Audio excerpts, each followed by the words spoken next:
That was all software differences. Obviously, there were hardware differences as well. You will find differences between even implementations from the same vendor. And you will typically find that different vendors optimize for different things. So what is fast on one architecture might be slow on another, and the opposite can be true.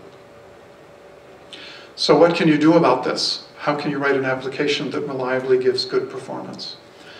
Well, there are a couple of things you can do. There are many optimizations which will help you on any architecture. Using MIP maps for your textures will always help. It will never hurt. You can also get a lot of valuable information from the implementation companies. They all have developer relations teams who would love to help you learn how to program their device efficiently. In the end, you really have to test. If you're selling a commercial application and performance is important, you really have to test on multiple implementations. Otherwise, you run a risk that your application may give a poor experience on some devices.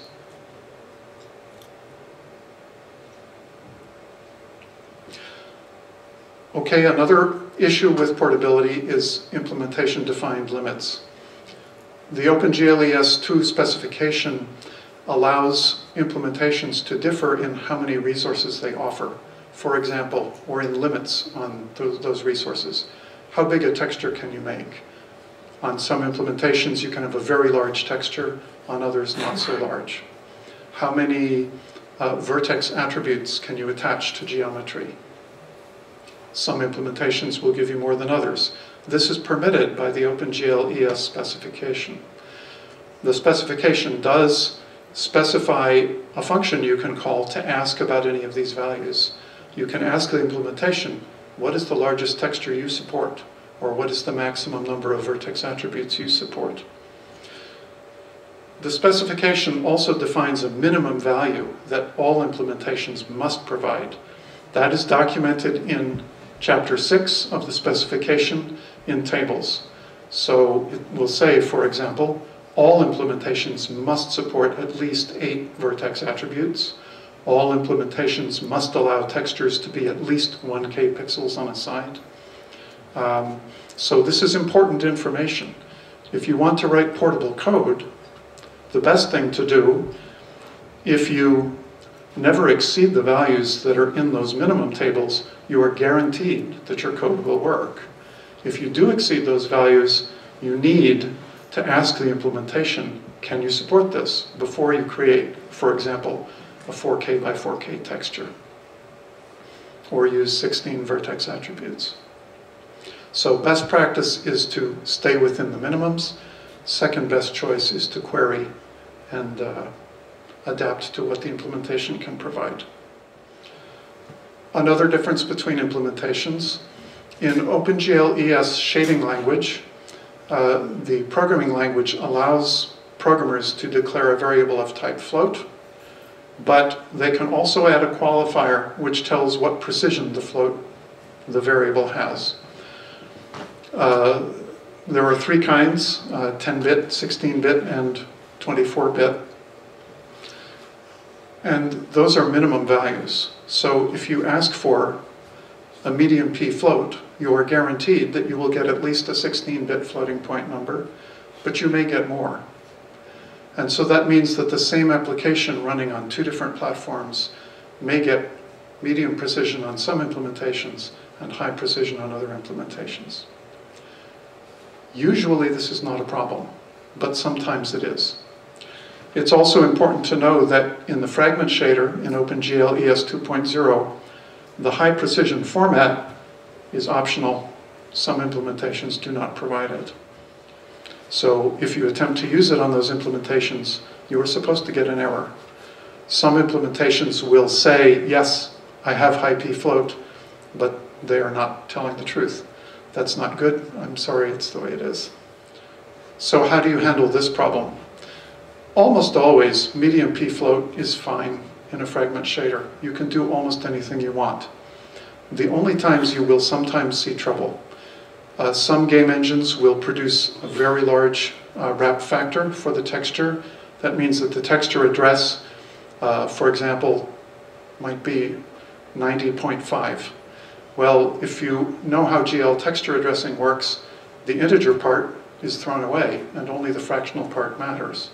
So 90.5 should be the same as 0.5.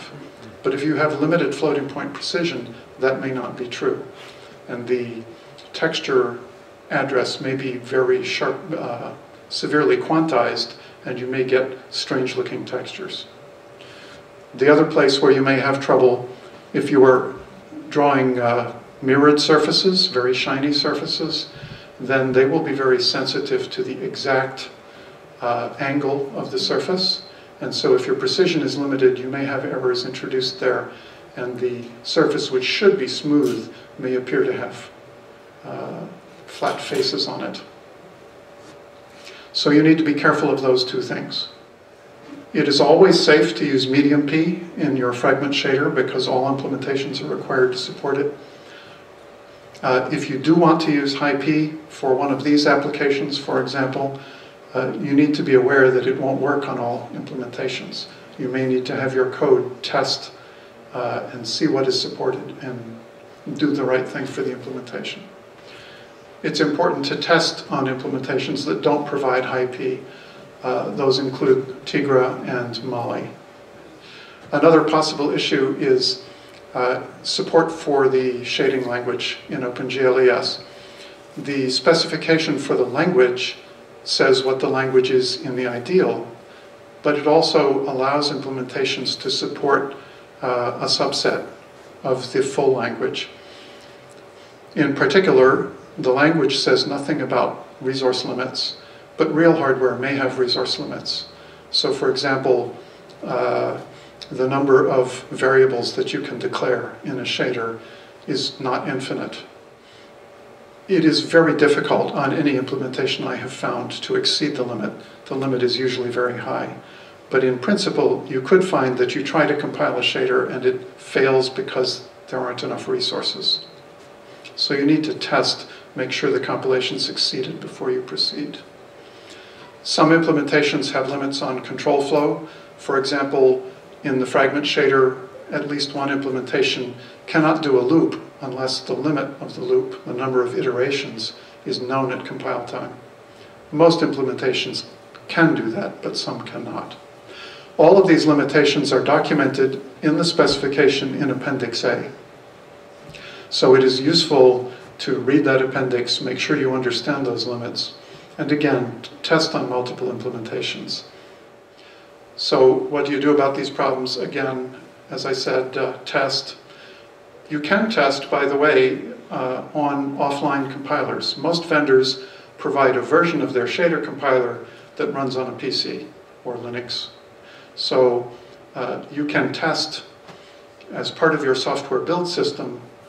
You can compile the same shader on all of the major compilers for all of the major platforms without having to load the code onto the device and test there. So it is not so painful as it could be. Another aspect in which implementations may differ is what they do when the program has an error. The OpenGL ES specification is very precise about what happens when you use the functions correctly, but if you do something wrong, if the application does something wrong, there is less precision in what may happen. So for example, in the shading language, what happens when you divide by 0? The specification is not precise about that. It says the result is undefined. So if you have a divide by 0 error in your shader, you may get 0 as a result, or you may get some kind of special code like a not a number, as in IEEE float. It's different on different implementations. So if your code expects divide by 0 to result in 0, or to result in infinity, you may see some odd behavior in that case. Another place where I have seen trouble, some implementations, if you load an invalid address into an attribute buffer, that is, if you set the attribute pointer to an invalid address, but don't enable that attribute, some implementations are fine, other implementations will crash. So that's not good. Finally, there are some issues with restrictions in the API. For example, in OpenGL ES, when you create a texture, the API specification limits the combinations of types and internal formats and external formats that are accepted by the API. Anything else is supposed to return an error, but some implementations exceed the limit. That's the not good behavior, but I don't have a good way to stop them. So it's possible that you make incorrect use of the API by using some combination which is not supported in the spec, but it may work on the implementation you are testing on. So it's dangerous to believe, because it works on one implementation, that it will work on all. Last, we come to extensions. This is the mechanism in OpenGL ES that allows implementations to offer functionality which is not in the specification. The way they do this is that they will publish an extension specification which lists the functionality that is added. This will be registered on the Khronos website, and you can download the extension. And then in the API, the application can ask the implementation, tell me what extensions you have, and you'll get a string containing the names of all the extensions. If there's an extension there that you want to use, you can then query the API and say, give me the address of the function that gives me this capability. So, for example, the name might be, one popular extension is OES texture NPOT. That allows you to have textures whose dimensions are not a power of 2. Most implementations support some flavor of that. You call the GL getString function, and it would give you a string containing this name, and you would know that you could use that function. Extensions come in different categories. Some extensions in their name will start with OES. That means that the Khronos Group has reviewed this extension and approved it, and it has been ratified. It is covered by the IP agreement that Neil referred to. It's very, very much like a Khronos API specification. It is really a Khronos approved addition to an API specification. So if you need to use an extension, OES are the best to use because they're the most portable. If the extension starts with EXT, it means that multiple vendors have worked on it. Khronos has not approved it, but multiple vendors support it. So again, it is more portable than the third category, which is a vendor extension. For example, if my company exports an extension, it will be called ARM, or if it's NVIDIA, it will start with NV. Vendor extensions may be useful, and you may need to use them, but they are not portable to other vendors' platforms, typically. So if your main concern is portable software, obviously using extensions is not preferred, because by definition, not all implementations will support them. So if you can avoid them, you should, for portability purposes. If you do need to use them, OES are the most portable, EXT are the next, vendor are the least portable. And you should never use an extension without querying the implementation to make sure the extension is supported. Texture compression is a special case. There is no standard texture compression in OpenGL ES, so it is always provided by extension. But texture compression is so useful and so powerful that you should use it if it is there. The reasons for this are many. It reduces power consumption, it reduces memory bandwidth, it improves performance. It is almost always good. There are multiple formats available in different extensions. ETC1 is the official Khronos extension, OES compressed texture ETC1. PVRTC is supported on Imagination Technologies platforms, such as iOS. DXTN, DXT1, DXT3, DXT5 are the Microsoft formats. They're supported on some mobile implementations, but not others. The bad news is that there is no compressed format that is supported on all implementations. It's very unfortunate, but because many of these are proprietary, it has to be that way. This means, for example, that on iOS you must use PVRTC, there is no other choice. On Android you may have PVRTC, it's not that common. You will often have some other choice. So ETC1 is the most portable across implementations.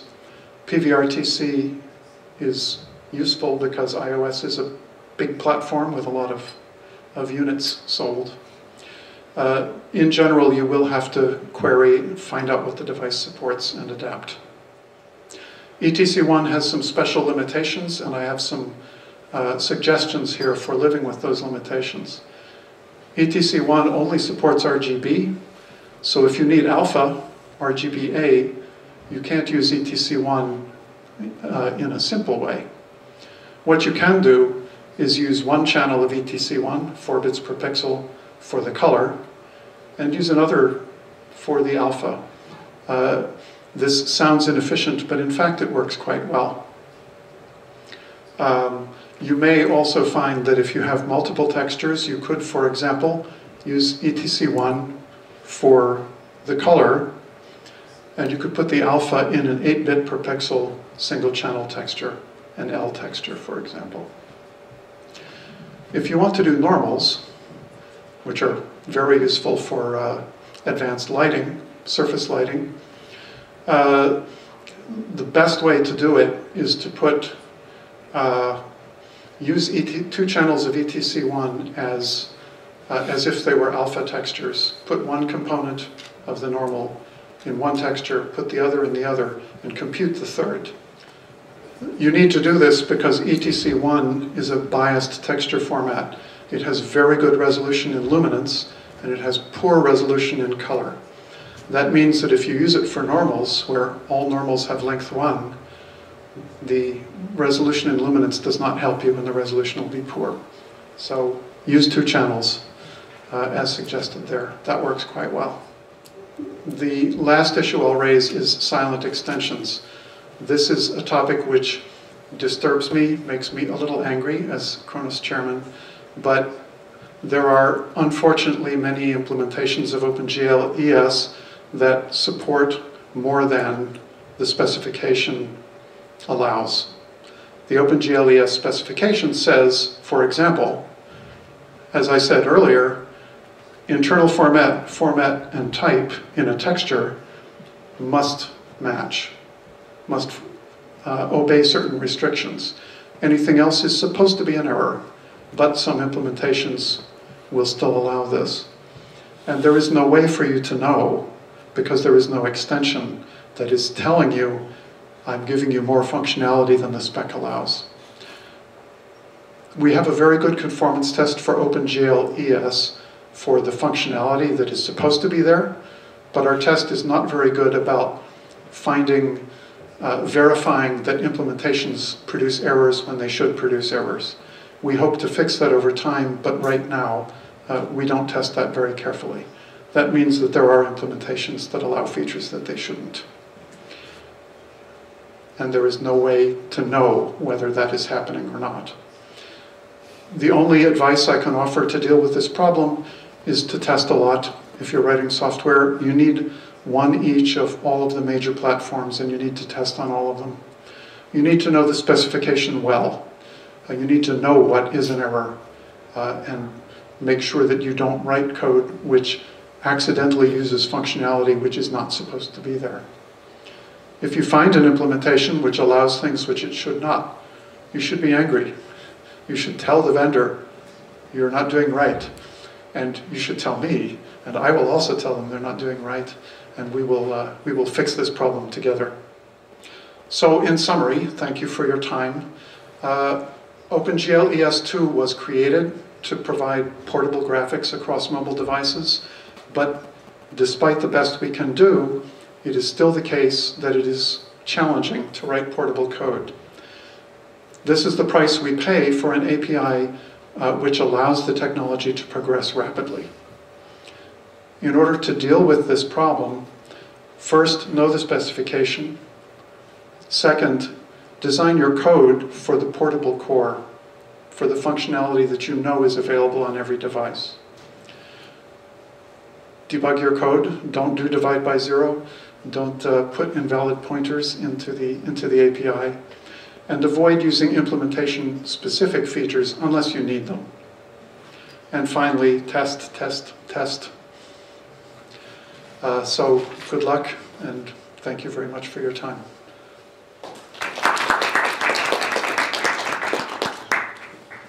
Are there questions about any of this material? Yes? Can you introduce the new features in the next generation OpenGL ES? Next generation OpenGL ES is still under development, and it's Khronos policy that we don't announce new features until we release the API. So I'm sorry I can't discuss. Other questions? We would, of course, be very interested to know what new features you want from next OpenGL ES. If you have suggestions, we're always very glad to hear them. Thank you. Very nice to meet you. So my name is Hwanyong. I'm from Korea. So my company name is Hwanyong. So we are developing the OpenVG software solutions and OpenGL SC graphics card. Our graphics card is PMC interface graphics card. It is used for airplane cockpit display. Actually, our product is collaborated work with the Gyeongbuk National University, the Mobile Graphics Lab. I will introduce OpenGL SC 1.0. The SC means safety critical. It means that the OpenGL, the profile targeted to safety critical application like avionics or defense industry or some medical industry. So, mainly it is targeted to the avionics business. So in avionics industry, there is some kind of a high level, the quality of software quality assurance, the system there is. So its name is DO 178 ABC certification. It is very hard to pass. It's very harsh test. So if we have a really long size of a big size of a device driver, then we should make really tons of the papers, the documents to submit to pass this DO 178B test. So we should reduce the unused features, and we should add some features to frequently used in defense and avionics industry. So main target is like this. The left image show that there are so many gauge clusters in cockpit, or in airplane or helicopters or some defense, so army. But nowadays we should change into the right image, the one clusters, and can add kind of gauge clusters merged into one the electronic display device.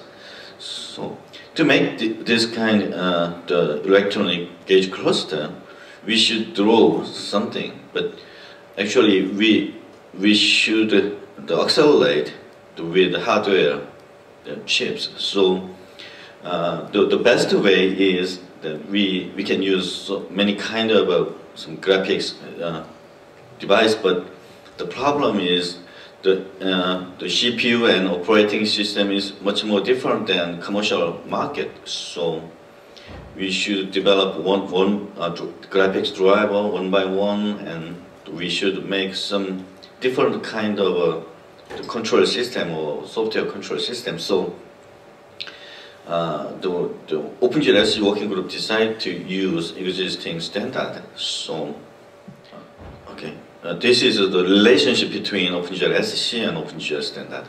The OpenGL SC came from OpenGL 1.3 standard. Actually, OpenGL 1.3 standard was based on OpenGL ES 1.0. So it is very the OpenGL SSC 1.0 is very similar to OpenGL ES 1.0 or 1.1, but different feature is actually in the OpenGL 2, the GL begin and GL end feature is removed from OpenGL features and OpenGL ES 2, but the GL begin and end paradigm is reused in OpenGL SSC profile. It is because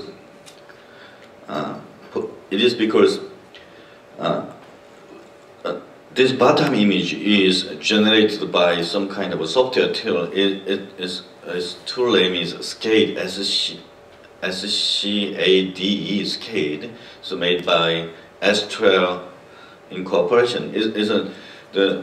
They made some kind of a software tool for drawing gauge cluster or something. They sell their software to defense industry or avionics industry. So market share is more than 80%. So these tools generate OpenGL code and OpenGL SSC code, but the problem is this tool generate begin and scheme the OpenGL code. So we should the begin and scheme should be remained, and the single precision of floating point is added in OpenGL SSC, and I think you look so young man, so you cannot remember that. You know the paletted color, so 8-bit color per pixel. So that we make some kind of color table, and then in each pixel it is 8-bit, and then go to lookup table and it changes it into RGB color. I think, yeah, it is about 15 years ago, 10 years ago, we used that kind of the display system, but in OpenGL SSC still they use the paletted texture, so we should support it. And then there is optional,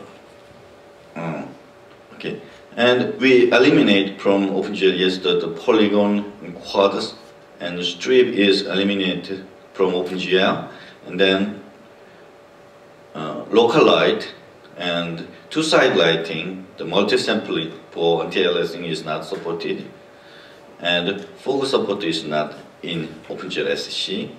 And the new added feature is the dashed line strips, and the polygon stipple is added to OpenGL SSC, because in dashboard or gauge cluster there are so many things to draw with dashed line or some kind of pattern should be drawn on the map or some kind of gauges, so this kind of feature is added. Okay, so I will skip some kind of technical issues, and dithering and the dithering after logical operation is removed from OpenGL SSC pipeline, and some in read pixel or write pixel or copy pixel features in OpenGL SSC we just supported only the unsigned byte RGBA format only. There is some limitation of pixel supporting colors. Okay. You can download this document in Khronos website. So I will, if you want to know more, then you can download this document, you can use it, and I will summarize some kind of technical issues. It is possible to make the OpenGL SSC device with the. Currently, I believe that there is no the OpenGL SSC dedicated hardware chips. No major vendor produce that kind of chips. But there is two ways of implementing OpenGL SSC graphics card. The one way is using OpenGL graphics chips, or second way is using OpenGL ES chips. The problem is that current OpenGL chip does not support paletted color since 2004. So you should, if you want to make the OpenGL SSC chip, then you should find the really old chips. So it is new, challenging, but the problem is the customers, the avionics industry, in defense industry, looking for more high performance and good quality rendering, and they requested a really huge, the high resolution screen. So the chips, the manufactured before 2004, it does not have that kind of performance, or they cannot support really big resolution screens. So we should find this another way. So my company choose that. My company choose the OpenGL ES 2.0 chip to manufacture the OpenGL SSH driver. So, and then some company trying to making using the shading language or OpenCL to simulate this paletted color or the multi-texture or display list support. It is two. It is two. The example of two implementation. Left side is OpenGL implementation. Right side is OpenGL ES implementation. Nowadays, the using OpenGL ES in automotive business or medical device is very focused on that kind of business, because of course OpenGL ES 2.0 and OpenGL ES 1.1 is very stable and good standard, and the many chip vendors making really good chips, but sometimes the small set of the small set of OpenGL ES feature is enough to drawing some kind of, for example, drawing map or drawing gauge cluster or something. So I believe that we should making more some small set of we should making small set of OpenGL SSH features from OpenGL ES 2.0, because we need, the market has requirement for high performance and the high quality rendering of 3D graphics. So actually Khronos Group is preparing to making another profile of OpenGL ES 2.0, and my company and Korean government is trying to making new national standard for the automotive and medical graphics API. So, and currently, there is only one product is passed the OpenGL SSH performance test. That is my company's AlexGL SSH is only one and first one product. The OpenGL SSH component product. Okay, thank you very much.